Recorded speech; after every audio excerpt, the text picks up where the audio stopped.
So in this video, I want to talk about the 5 signs that will signal the downfall of the Pokemon market. Now, this downfall of the Pokemon market, it is inevitable, like in the thumbnail. It will happen eventually. Who knows when that time will be? Nobody can exactly predict it, but it'll come here sometime in the future. It could be 3 months, 6 months, a year, 2 years. Nobody knows, but eventually the Pokemon market will see a downturn. We will not always be in this sort of market because it's not normal. So, in this video, I wanted to cover some of these signs that the downfall of the market is present or that's already happening. So, first, Pokemon scalping will no longer exist. Now, Pokemon scalping only comes during times where obviously you can make money buying from retail stores and flipping them. And in a market where things are super strong, this is possible. You can buy from Walmart, Target, Best Buy, make money buying it at retail, selling it for market price when it's above retailer MSRP. You can make money, but when the Pokemon market is not so strong, you will not be able to do this. You're either probably, if you're paying MSRP, going to be buying at market or you're going to be paying a little bit more. So scalping will no longer exist. There will be no money to be made from scalping. The term scalping will go away. Right now, obviously, it's used a lot. It's used very frequently. And people won't even talk about scalping anymore because it won't be happening.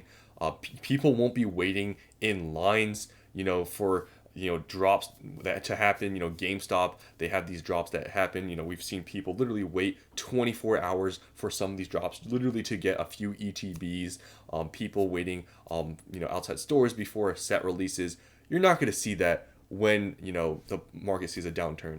And also, there'll also be no more fights over Pokemon cards.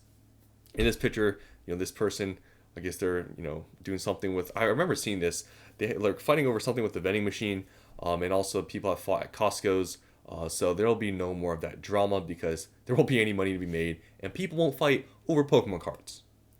Now next here, this is sort of, I guess, building off of the last slide where, scalping won't exist. Since scalping won't exist, product will sit on shelves. Remember back then, I know it's been so long at this point, where you could literally just go into a store and just buy product. Like it'd just be sitting there. You could go over to the shelf. There's a bunch of product. No one's going to look at you and be like, oh, that person's a scalper. Remember those times? It was a long time ago. But that used to be how it was, right? And that's going to be how it is when the market sees a downturn.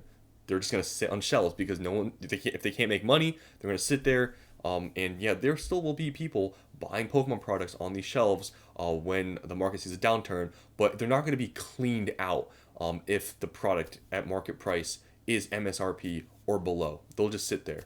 So newly released sets, you'll see they'll be widely available on shelves. You won't have to fight over them. You won't have to wait in lines.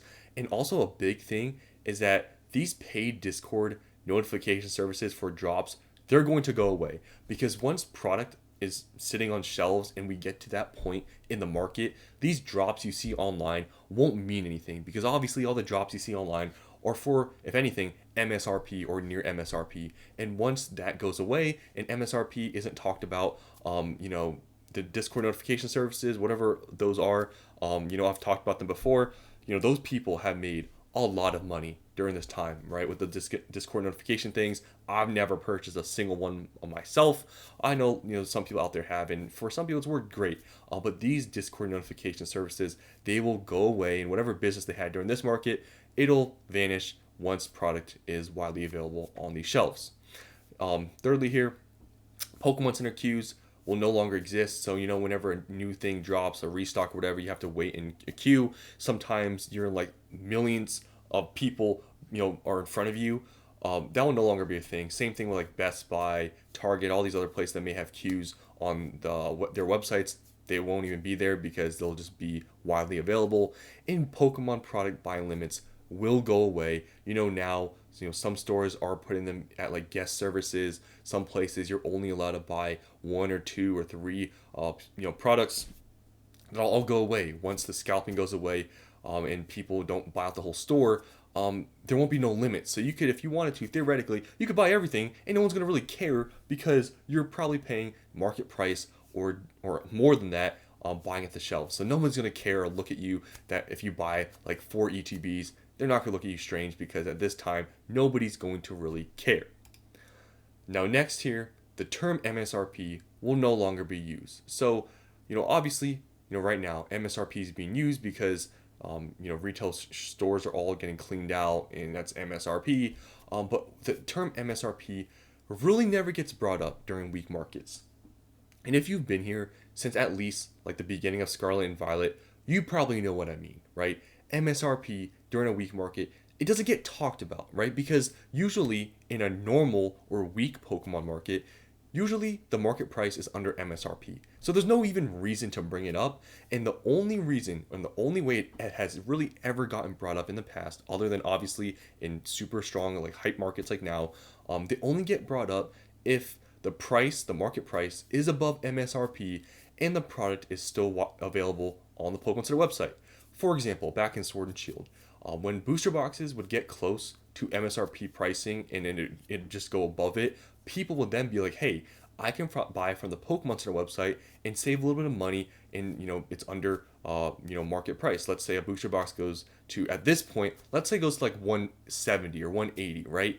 If you can buy a booster box at 161 in Pokemon Center, you're saving like $10, $20.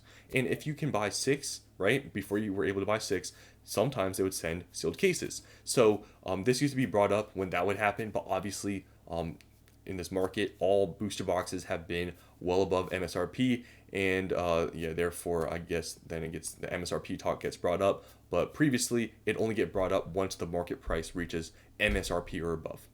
And people, since people won't even talk about MSRP, people will not want to pay MSRP. And this is a thing that I'm going to talk about here, I think, on the next slide. This MSRP talk, people saying, oh, I only want to pay MSRP. Well, during this time where MSRP no longer gets talked about because the market price is below MSRP, people are not going to want to pay this MSRP price because it's over the market price. And I've made this, argument before where people only want to use MSRP when it's to their advantage, when market price is above MSRP.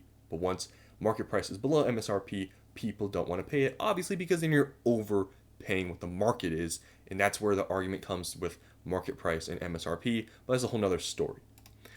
And next here, so this is the second to last slide, I believe. I think this is the fourth one here. So newly released product market prices will be under MSRP.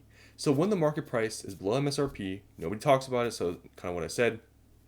Store shelves will then be full. You'll be able to get newly released products all, on shelves on release day. There won't be any lines, so you'll easily be able to get them.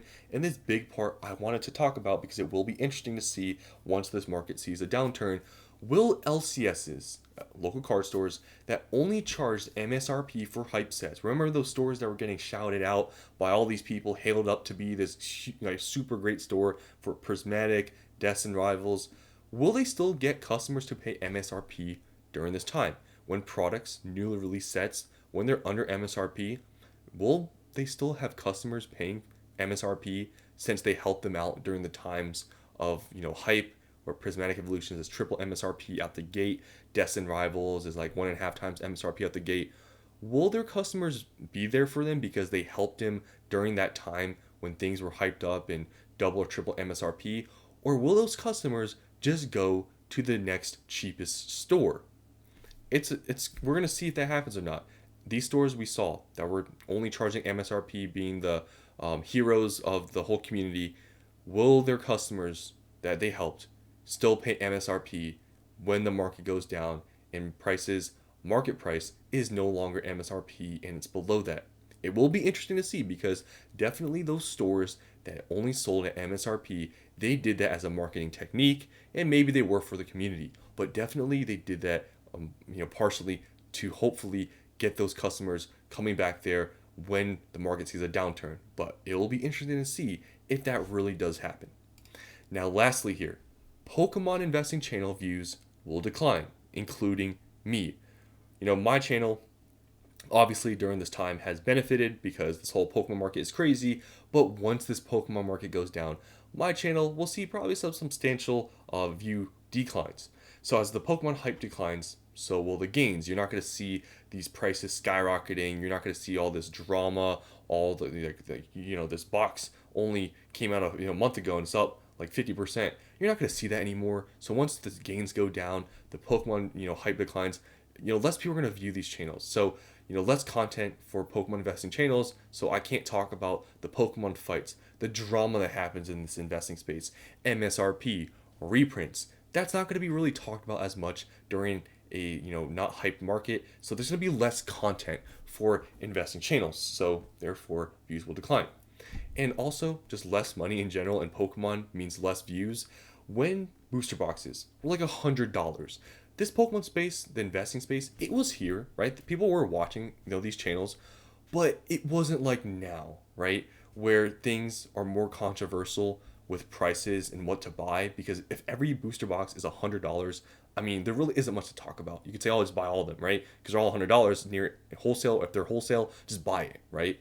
But now it's different because product is not like that anymore. All the products are above MSRP, and there's then more decisions to be made on what to buy. So the less money in Pokemon, if everything's cheap, there's gonna be less views because people are gonna be like, well, they're all cheap, right? And lastly here, new Pokemon investors will leave. So a lot of people that came during this hype time, a lot of people will leave. Now, a lot of these people that will leave will possibly sell some of their investments. Now, is this a bad thing? No. But that's why this whole Pokemon investing thing works, because a lot of people argue, oh, there's so many investors now. It's all over. Everyone's just going to, sit on product for years and years. But believe it or not, a lot of people that come into these times of hype, they will sell early.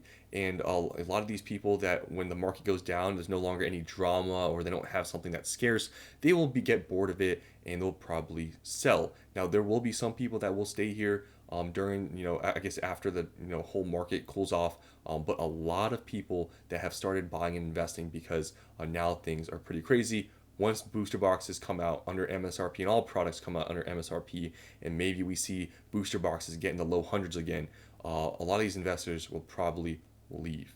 So that's the video. Hopefully you guys enjoyed. Those are my 5 signs that will signal when the Pokemon market starts to decline and when we're in decline. These are the things you will see. So that's all I have here. If you guys have any other things that I missed out, you guys can leave them down in the comments below. Thanks for watching, and I'll see you in the next one.